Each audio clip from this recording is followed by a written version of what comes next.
Injuries to members. No gym owner ever wants something bad to happen, but the reality is that stuff is unavoidable. Every so often, someone is going to get injured, even though fitness training is incredibly safe. The best plan, be prepared. In fact, be over-prepared so that you can manage any situation. It's Worst Case Scenario Week on Run a Profitable Gym, and I'm Mike Warkentin. Please hit subscribe wherever you're watching or listening. Today, my guest is going to explain how he managed an incredibly stressful event at his gym like a pro with the help of his staff and members. It's going to be a great story for you guys to listen to. Erik Zeyher, he runs Warlock Athletics in New York, and in mid-August, a member had a heart attack. This is just a tough one for everyone to think about right now. But here's the good part. I'll give you the skip to the ending. The member's wife, a nurse, later said, if it had happened anywhere else, he would have died. So there's good news at the end of this story. Erik's here to tell the tale and help you be at your best if the worst ever happens at your gym. Erik, welcome. How are you doing today? Mike, I'm great, man. Thanks for having me on. And it's good to see you again since the summit. Yeah, I'm super pumped about this because the CrossFit and fitness community is hurting a little bit right now. So we're going to give them some good news. First, stressful situation, but the good news is that you saved somebody's life at your gym. Tell me the whole story. What happened? How'd you guys do this? Yeah, let's kind of start from the beginning. So I was actually at home. It was like 4 p.m., a little after, and class normally does their warm up, does normal thing. And I got a phone call from my head coach. And I missed the first phone call, and within 30 seconds, the phone rang again. And knowing that she was calling me twice in a row, I'm like, something is wrong. Yep. I picked up. She goes, hey, so-and-so is on the floor. AED is attached to him. And I said, put the phone down. I'll be there in 5 minutes. And I live probably about 10 minutes from the gym. How fast were you going? Do you remember? I was probably going about 70 and a 35, like 30, double the speed limit at that point. Life is a risk. Yeah. Yeah. And just to be there, that's the instinctive reaction, right? And without getting in a car accident myself, we had a member going to cardiac arrest, full house on a Monday. You got 10 people in classes. You got a semi-private going on. You got a PT going on. You got parents, kids in the building. I mean, you have a full house with 3 and I lucked out where these are 2 out of 3 coaches that were on right there are my full-time staff members. So they luckily knew exactly what to do. One called 911. One of our members is actually, as lucky as this may sound, is a PA. He's a cardiac PA and knows the member's dad very, very well. Guy hit the floor within 15 to 20 seconds. Our members, one is also a nurse, hands on chest with CPR. One of our coaches grabbed the AED, sprinted right over. Within 60 seconds, this guy was hooked up to the AED, cleared for shocked, and then brought back to life and continued with CPR. And this is all within 2 minutes, for which them seemed like an eternity. And we're also very fortunate where the Firehouse EMT is 400 yards up the road. And it still felt like an eternity before they got there. Our member came back from a 400-meter warm-up run. It wasn't like we were working out in the middle of a crazy workout. We were actually doing a memorial walk for Lazar Dukic. So, you're trying to do everything right. And then this catastrophic event happens and a guy hits the floor, foaming at the mouth. Not the phone call that I want to get as an owner. Paramedics came, brought him to the hospital, the whole 9. Luckily, when we got to the hospital, I met his wife there. I followed along. She literally said point blank, if this happened anywhere else on the golf course, he was driving while we were shopping today, he'd be dead. It happened that he was 60 feet from an AED in our facility, which again, very fortunate where my business partner is a career paramedic and EMT and firefighter. So he's always harped on it over and over again. And obviously you try not to roll your eyes because you hear it so many times that we need to practice this thing, but we'll never roll our eyes ever again. And this thing saved one of our members' life. Yeah, that's what a story. And I can't imagine how stressful that would be obviously for you as the owner, but also for the people that were there right at ground zero when this happened. And this is what I was getting at in the intro, 400-meter warm-up run for a member of your gym. That's not preventable. That's just a thing that happens. There's nothing you could do on that one. All you have to do is manage the situation. Now I got to ask you this. The response time and the reaction was so fast. Like you said, within seconds, people are on him. You've got the AED hooked up and everything is just moving at warp speed. That doesn't just happen, right? You can't do that if you haven't planned. How did you guys make this happen? What did you rehearse in the past, or what are your procedures and plans? Yeah. So We actually have a full plan and go through regularly training and semi-annual training for the AED. So all the coaches on board know how to handle it, know what it sounds like, know where it's located. It lives in the same spot. It's funny, like we had the protocol for exactly what goes on. What we didn't prepare for was how to respond to it afterwards, right? Like, as in like communicating with the members. What does class continue? Does it not continue? Like, do you move everybody outside? Do you keep them inside? Like, there's just a lot of things, and it happens really fast. I'm going to ask you about that part, but yeah, let's finish off the first part about how you prepare, and then let's get into like how you manage that, the after effects. Yeah. So we go through regular training with the AED. We go through the CPR course. We make sure that our coaches are prepped so they know exactly what goes on and how to use that. The great part is the AED, once it's hooked up, is super simple to use. But again, even in a dire situation, seconds seem like minutes. And we've even had some of our coaches who are trained on it be like, man, I couldn't act fast enough. And they know what goes on with this thing. They've seen it before. They've pulled it out, but it's much different in a game time situation where they need reps. Cause there's no real life pressure. It's just like, all right, cool. Like I see it. Yeah, you can't. And even just trying to create some sort of pressure point for the members to be able, or the coaches to be able to like actually practice it with a little bit of a penalty. Probably a better idea in retrospect. But you can't recreate that. You just can't, no matter what you do, that stress of this person that you care about on the ground, like you can't plan for that. So, yeah. And even the PA said, he's like, listen, like I do this for a living and it was stressful for me because I know that member. He's like, that gave me major anxiety. And this is the guy who's a trained professional that does it for a living. Well, I mean, listeners, just a quick lesson here. Obviously, if you haven't practiced this stuff at all, you should start practicing this stuff because it's going to be way more stressful. Like the AED seems just like this, it's talking to us, this box and that whole thing. When it's real, that practice is going to come in handy because you're going to remember stuff. So how often did you drill your plan? Yeah, I mean, every time someone came on board, they went through that piece, and usually one of our coaches actually taught it to the member. We have a full written SOP, a full document for it. And again, like even it gets checked and inspected monthly.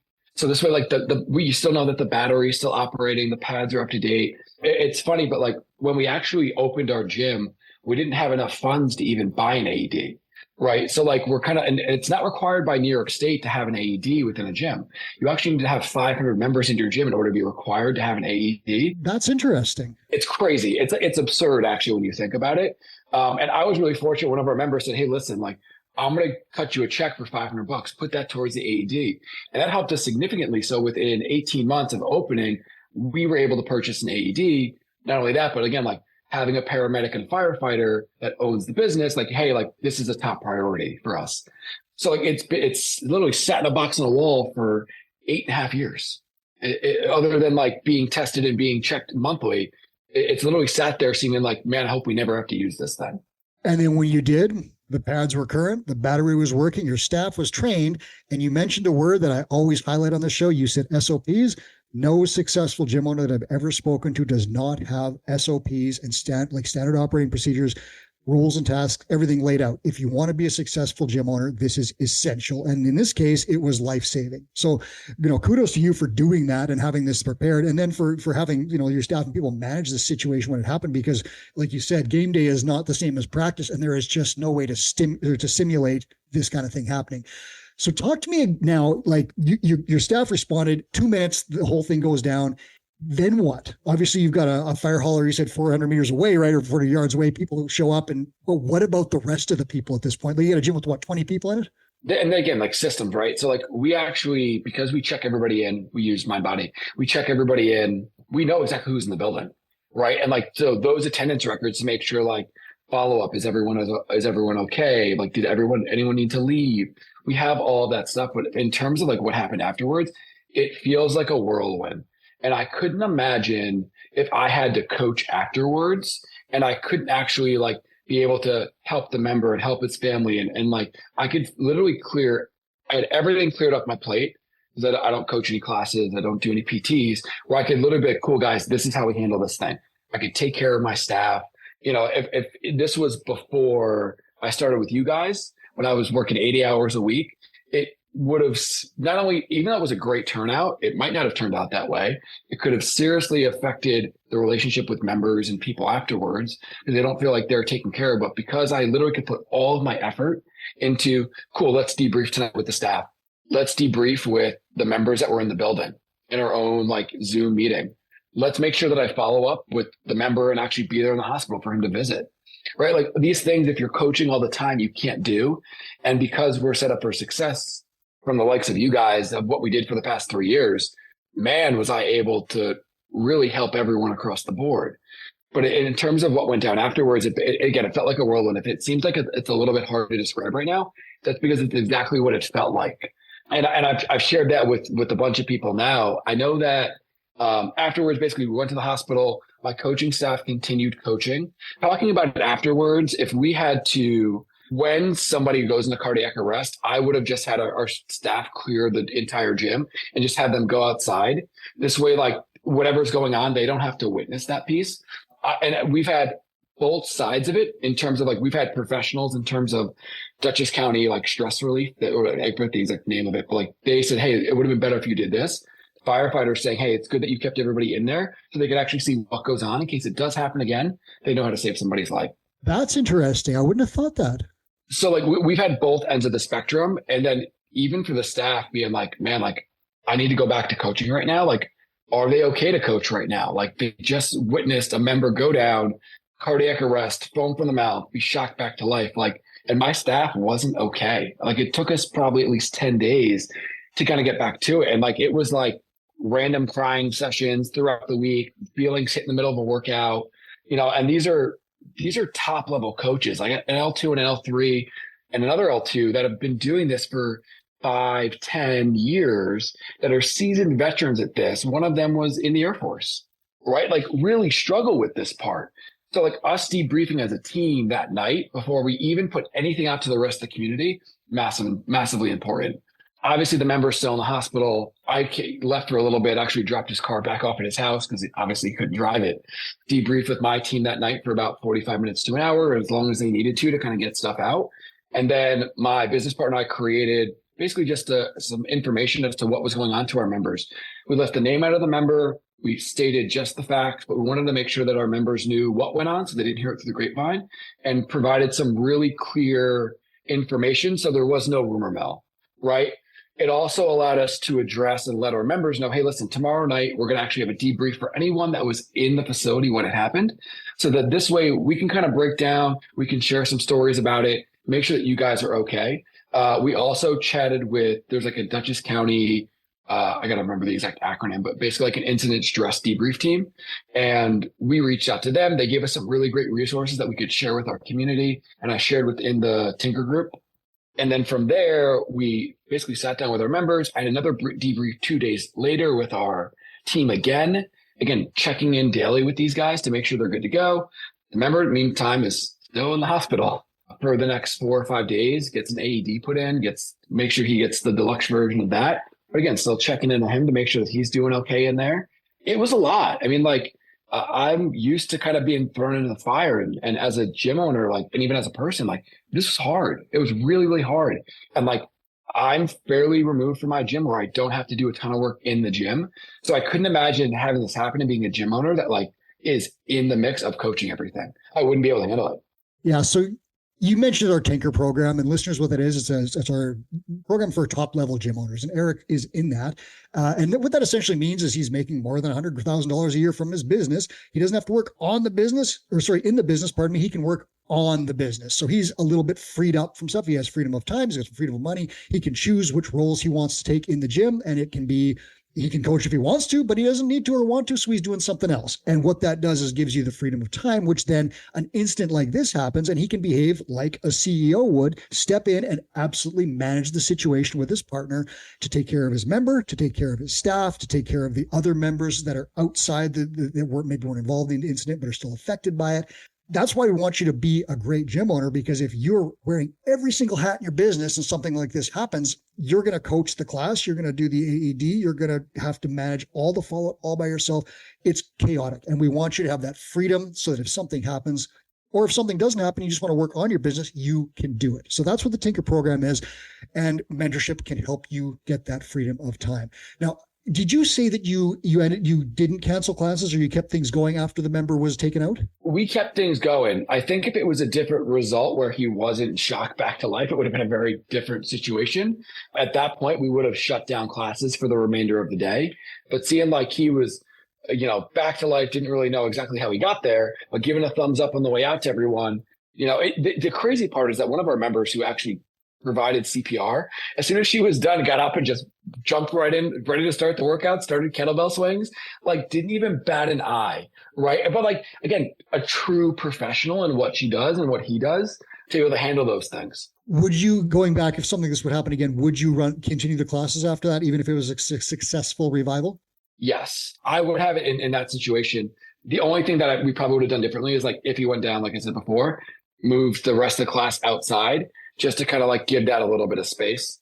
And that makes sense, but it's interesting that the firefighters even said that having people view something like that, as traumatic as it can be, can actually save lives down the road. Like that's an interesting kind of takeaway that I wouldn't have thought of. It's obviously stressful for them, but if they're like, I've seen this before and I know that I need to do this and grab this and do that, that's actually a really good skill to kind of have. So that's an interesting one that I hadn't considered. Had you ever thought of that? No, I never thought of that before. It's one of those things where like these guys are around it all the time.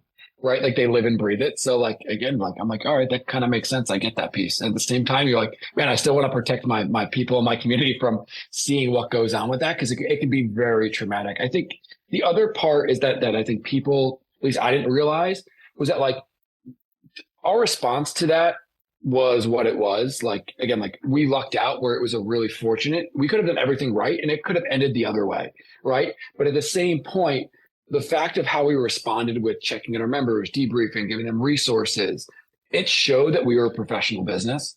And the members that might imagine themselves in that situation were able to see like, man, like I'm in really good hands. So it allowed us to, at least in my mind, allowed us to double down the buy-in from our members. Cause we're like, listen, like you guys did everything you're supposed to. You communicated with us. You made sure that we were debriefed. You gave us resources. You made sure that like the staff was okay. You're doing everything you're supposed to do. And we feel really good about that. Because if I was coaching, again, I would have missed a lot of these steps. I probably wouldn't have been as good of a communicator as I would have if I didn't have the time for it. But I was able to sit there and like craft a post, make sure that we made sure that like everything was communicated the right way. I was able to have free time the next day just to be at the gym from 5:30 a.m. till 9 when I'm not normally there, just to hang out with members and maybe answer a few questions and let them just like vent to me a little bit, just to be there. Versus like if you're in classes and coaching all the time, like you don't have that opportunity. So I think that like me having that bandwidth for my members in that respect was an absolute game changer. Yeah. And I love the stuff that you did where you cared for your staff. You had some meetings with those guys and said like, hey, this was stressful. What can we do? You acknowledge what's going on. You did the same thing for members. And so you're having you're reaching out and caring for people who are affected by this, even though they weren't the person indirectly in the incident. They're still suffering through it. And you said, you've experienced people with tears and stuff. I love that you did that. Chris Cooper's talked a lot about the calm model of leadership. I'm going to put a link in the show notes to a resource of that's going to be very helpful for you listeners at your gym. But what I want to highlight here is that you communicated, and that's super important because one of the things I can't stand as a media guy is watching rumors spin up. And you mentioned it, the rumor mill goes, all of a sudden it's this happened, that happened. It was 4 people and this and that. And it's like, you need to get out front of things in a professional manner and say, here's what happened. Here's what we're doing. And be a leader. If you let things go wild by themselves, you get rumors and stuff gets really bad. It's especially important with injuries and things like that because people are worried. You got to reach out. Obviously, you reached out. Was his wife at the gym by chance, or was somewhere else? No. So it's actually really funny. So she actually somehow tracked down the ambulance on the drive there. Whoa. And like literally merged in right behind it. And he's sitting up and he can see everything going on behind. He's like, I thought you were going to rear end us about 3 times at least. And wow. Yeah, it was. So yeah, she found her way there. I'm so grateful too that Chris shared the calm resource earlier that week. Because I actually used that for when we posted about Lazar Dukic. So it was super helpful. So I actually already had to rep it. That's right. Yeah. Right. So like I made the post in my community about that piece. And I was like, oh my gosh, like I already know how to do this thing because Chris already gave me the system for it. We need to use it again. So all of a sudden, like 1 rep, probably not as good. 2 reps, I've done 100% more work. So now it allowed me to be a little bit better at it. So like, again, kudos to you guys. Well, I didn't realize the timelines there. That's very interesting because Chris did share that resource. We did a special podcast with Bonnie Skinner as well, talking about managing traumatic situations in relation to the CrossFit Games, and it can be applied anywhere. Obviously, I forgot that we had done that right around the time of this, so it's crazy that you saw that in advance and had that top of mind. The other crazy part about this, I forgot to mention, was that like this was during a memorial walk for Lazar Dukic. Like this was the Monday after the CrossFit Games, and like it just happened. I'm like, so like we just got hit with that as a CrossFit community. We now have our member that it just went to cardiac arrest. I was like, man, like this. Talk about like being thrown to the wolves. It literally felt like I was thrown like a dryer and just being tumbled around. It was a tough week. But you still manage it like a pro, and like the response was so amazing, and you got the best possible result in something like this. We're able to show your community what a group of fitness professionals you are. Are you making any changes to your emergency plans based on this incident? And the reason I'm asking this is because other people who haven't gone through it might be able to see some places where they can update their plans. Yeah. So in terms of the response of what we have with our current plans, not going to change anything other than like if an incident does happen, we're going to end up moving people outside. But that was battle tested. You tested that and like it worked. Yeah. What we are going to change is some of our responses afterwards, because a lot of that stuff we created on the spot, and we're still kind of evaluating that between like the communication with the members, the debriefing of the staff. And again, it's incident to incident. We're trying to create like a general framework for how to respond to that. If it is like, say members are outside and someone gets struck by lightning, right? Like you try to create like a general framework, but some of these things like you just can't possibly imagine until it actually happens. But like in terms of the process afterwards, we're probably not going to change too much, just how we respond and communicate to the members afterwards. That was our kind of like first run at it, unfortunately. No, and that makes sense because everyone looks at an emergency action plan and you have your steps of like, you will call the hospital at this number. You will go stand on the side of the road and wave down the ambulance, and you will do this and you will do CPR. But then it kind of stops there. Most emergency action plans that I've seen just stop and that's it. And there's no like, what happens afterwards when, the gurney goes out and the sirens go to the hospital and the rest of us are kind of just standing around, and you realize and found out how to live through it, that there needs to be something else there. So I guess, if listeners, if you're out there, if you have an emergency action plan, at least put some like a little bit of railway tracks in place to say, what happens next? How are we communicating with everyone who doesn't know, but is part of the community? How are we managing the people who had to deal with the incident? How are we managing the people who maybe didn't have to deal with it, but saw it and are affected by it? And how are we managing the people who weren't even there, but are still very affected by it? Maybe this guy's best buddies are in a different class or something like that. You probably can't lay all that out because, as you said, Erik, everything is so different. These incidents are so specific, but just a general plan. We are going to communicate and we are going to do this for the staff and we're going to do this for the members. Just like a 3-part thing might be a good idea. Would you think that would be wise, Erik, or would you add anything to that? Yeah. So, I mean, the other thing too, and this is again brought up by our staff, was like, he's like, I didn't know whether to like start class right away or like kind of get back to it. And again, like they're about to start the workout in like 5 minutes, and like everyone's just been frozen out of everything for 15 minutes. Right. And like giving everybody like, hey, listen, warm up 5 again. minutes, grab a drink, use the bathroom, bring it back together, and even just have a conversation of like, hey, if you're not okay to work out right now, like it's okay, pack it up. If you need to like sit on the sofa and hang out for a little bit before you even decide those things, totally cool. If you're ready to rock and roll and you want to work out, that's here. Cause like we had some members like literally like pack up and leave because it was that traumatic for them. And like, we're trying to keep tab. I'm really fortunate. I'm in the hospital with the member who went down. I have my staff members, my coaches following up with the members who had to leave because it was so traumatic. He's like, hey, I called so-and-so just so you know, we had a really tough time with this. You should probably reach out. I'm like, perfect. But again, if you don't have a good staff in place and you don't have some of these people that are at least aware of who's going in and out, and there's no documentation of who's in the building at the time, it's really hard to backtrace some of that stuff. And like everyone, when they work out in class, they are tracked. There's no open gym for us. There's no like free roaming around. If you're in the building, we pretty much know that you're in there. Yeah. And like, we're not going to make this a business decision, but at the same time, you can imagine that if someone saw this, left the gym very rattled and no one reached out, that member may not come back, right? It might be like just a really negative experience. And like, again, we're not about dollars and cents here. We're about caring for people. If you how much better is it if you reach out to them and say, hey, I know you were in that class and you could, you had to, what can we do? How can we help you work through this? That shows a huge professional level of care. And you can't do that without systems. Like you said, you can check your attendance report. These people were here. They will be contacted. We're going to contact them a second time. We're going to have a little Zoom call for them or whatever, anything that makes things better. And that all falls back on systems. Erik, did you remember, you said you were going to bring something up later on. Did you think of what it was? Yeah. So there's a bunch of stuff. So one of the things that most people don't realize is that like for the first 72 hours, at least for traumatic events like that, like it's very much, there's still a lot of ups and downs.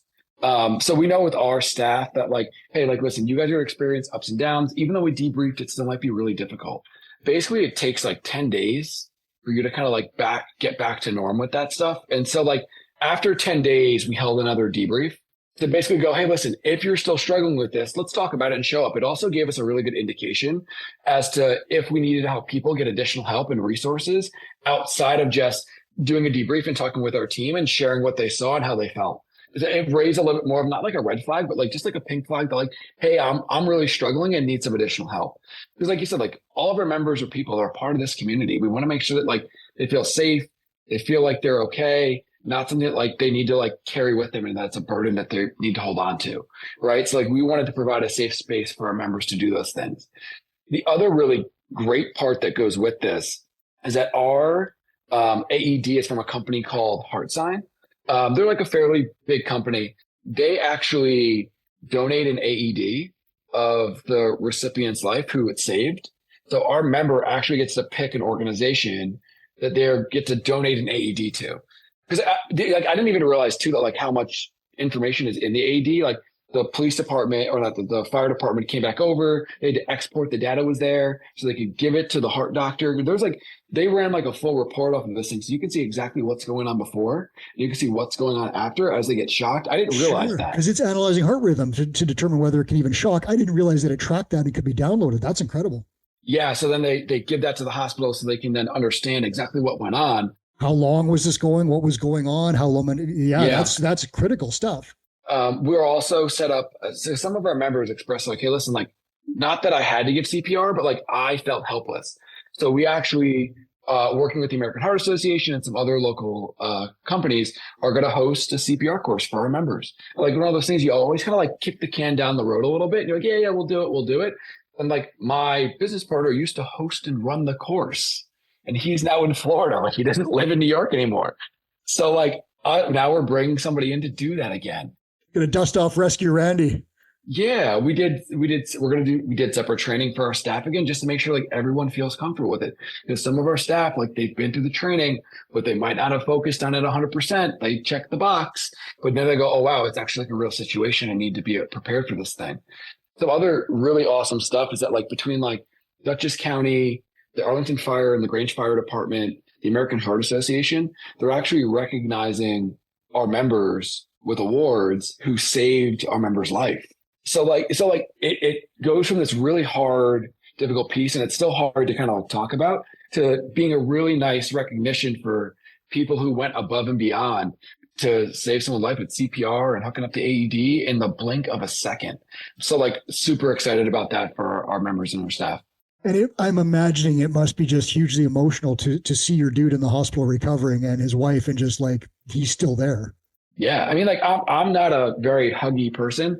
And like, she's like, I got my quota for like the next 5 years of hugs from you after today. It's one of those things where again, like you're grateful that it happened within 60 feet of the AED, because it could have happened 200 meters out on a run, right? It could have happened on the golf course. It could happen anywhere for this guy, but it just happened that we had a cardiac PA, a nurse, whole staff in there, and an AED 60 feet away. Like you should go play the lotto.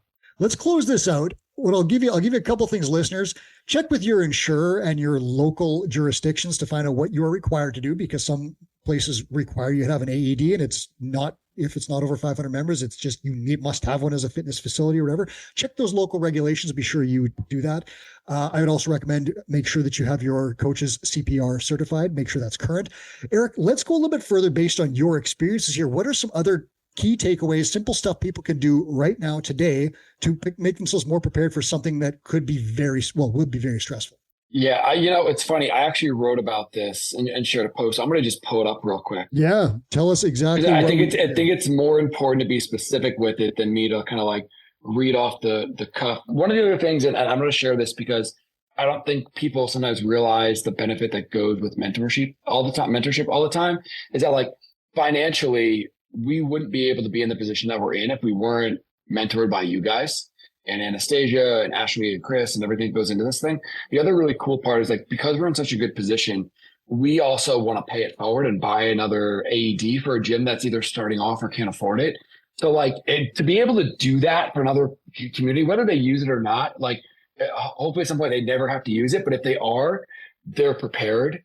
I'd rather have that be there. So like, we're really fortunate because of what you guys do with us to be able to help another gym out with that. So like, it's really cool to be able to do that.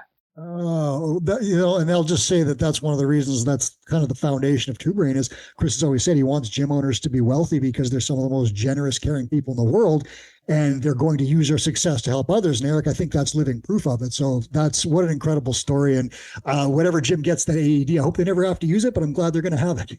Give me what's on your list. So number one, obviously, is have an AED. Number two, overtrain your staff until they borderline hate you. It's again, like, you can't be over prepared for what goes on with this piece. Staff that are professionally trained on this and or full-time staff that know exactly what's going on, they're in the building more hours, makes a really big difference. So, two of those coaches are there 40 hours a week. The other one spends about like probably 20 hours a week in there. So he's borderline full-time. Being able to have some sort of capacity and have a team being able to divide and conquer and knowing those roles, massively important. Right? Like the coaches knew that they needed to follow up with certain members. I was in charge of assigning people jobs. We were able to divide and conquer. And if I'm in the fire and doing everything, it doesn't work out very well. Emergency systems, you got to have SOPs, fire drills and practice at game speed. We're going to implement more practices at game speed, whether there is like you said before, Mike, it's really hard to simulate a real life situation, but unfortunately I can put a burpee penalty to it that'll make it really uncomfortable, or an assault. Like, you can create some sort of pressure externally. We used to do this in soccer for PKs, but like, you can create something to make people a little bit more focused. And maybe that's just reflecting back on what goes on. Well, you could even just have them sprint out. Say the member went down on your 200-meter turnaround on your warm-up run. It's down there, sprint out with the AED, even something like that. And you better believe they'd be running hard. Yeah. A staff debriefing, especially if something traumatic happens. I didn't realize the importance of that until talking with other professionals. That wasn't something that we planned for. So if something does happen that's traumatic, that staff debriefing, super important. Attendance tracking, make sure that like everyone is down, like in the building, that you know who's in there. And then also the member debrief within 36 hours of the event. I think that's super important. And even the communication with your members. Again, we made sure that it was vague enough where they knew somebody went down, because not everyone knows. We have 200 members. Not everyone knows that so-and-so went down, and we don't want to sit there and share his medical information. However, we do want to let you know, because you're going to probably hear it through the grapevine, that some sort of thing went down.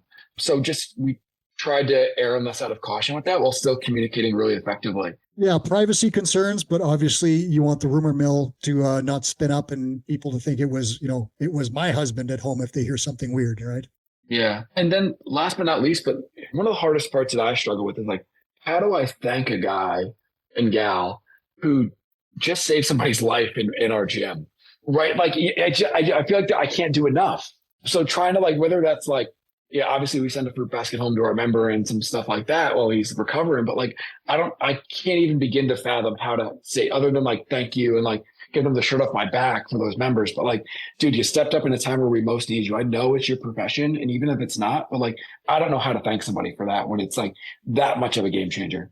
I think it's just right in the eyes. Thank you. And a firm handshake. And I love you. I think I don't know what you can do. I appreciate it. Maybe a few hugs too. Not too, I know you're not a huggy guy, but as many as you can handle. And I'm going to guess you probably have to file an insurance, a report with your insurer. Is that correct? Yeah, we filed it with the insurance. We reach out to the American Heart Association as well, so they know what's going on. It even like Heart Sign, the company that does our AD, actually gives us new pads since we used them and saved a life. I don't know if they do that the other way around. I hope they would, but and the other really cool part, and it depends on your insurance company. We use CrossFit RRG. They actually cover up to $25,000 of expenses for that member that's in the hospital. So like, again, he doesn't have to pay for anything out of pocket in terms of that. So it was nice to be able to call him and be like, hey, listen, just so you know, anything up to that point, we get to cover for you through the insurance company. Again, another level of professionalism that goes with that. that we were like, again, super pleased about. But if I don't have the time and Chris doesn't have the time to make those phone calls to follow up, like some gym owners might miss that piece. And that could be really big for someone who struggles with finances to have something like that happen. I didn't know that was available. And I guarantee a lot of other people don't know that that was available. So that's an interesting insurance clause to look into. Erik, thank you so much. Congratulations. High fives to your staff and community for taking care of something. Thank you so much for sharing this, and not just sharing the incident, but giving us a concise action plan to take out of it. Listeners, if you're out there, follow those steps. Erik just laid out all the stuff that you would need to do to respond, just like his community did. Erik, I really appreciate your time and your story. Yeah, Mike, I can't thank you enough. And if people want to reach out at all, they can. Again, some of it seems a little bit overwhelming with some of this AED stuff, even just to get it in place. Happy to help if you want to reach out, at least like point you in a direction or assist with that. Because in New York, we need medical oversight. We need a doctor to sign off on this stuff. But thank you again. And, if anyone needs help out there with this stuff, happy to pioneer that and help them along. Where can they find you if they want to reach out? Warlock Athletics on Instagram. Great way to find us. You can also reach out to me personally. It's Grow with Erik on Instagram as well. Or just shoot me an email.